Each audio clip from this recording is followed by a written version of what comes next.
waxa kaliya igu soo kordhay waxa waaye oo aan rabo inaan idin sheego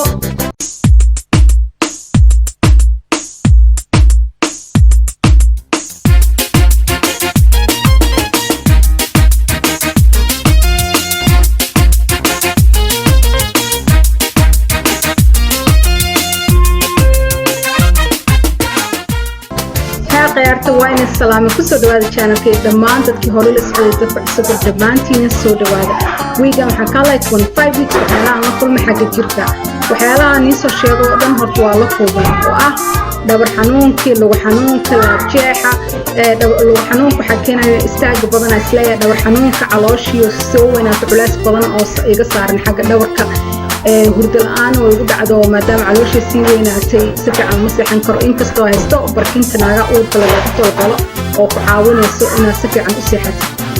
marka waxa kaliya igu soo kordhay waxa waaye oo aan rabo inaan idin sheego waa Braxton Hicks kordhow now malena Soomaaliya sayda kasiin hoos soo qora waxa waaye caloosha xoogaa ku adkaanayso la qabanaya kadibna waa la sii deynaa koosha ku sii diyaarinaysa xalaas ay igu soo kordhay oo niyo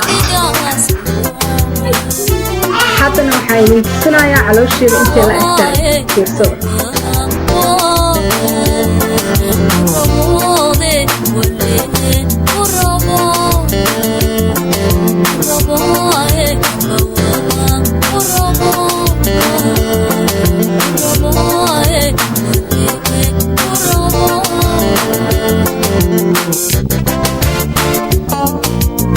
waqtigan hadduu dhashto cunuga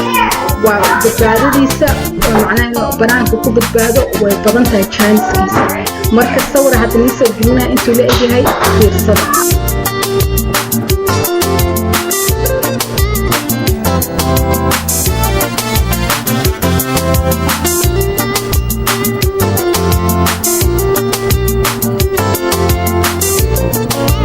Okay, 26 aan beri galaya waa weegi igu dambeeyay 6 bilood kadib waxay bilaabanaysaa 7 bilood marka 26 waxaan la kulmo markaan dhameysto ay idin soo sheegaya laakiin 25 is weegan khalaas ku eegay marka see you next time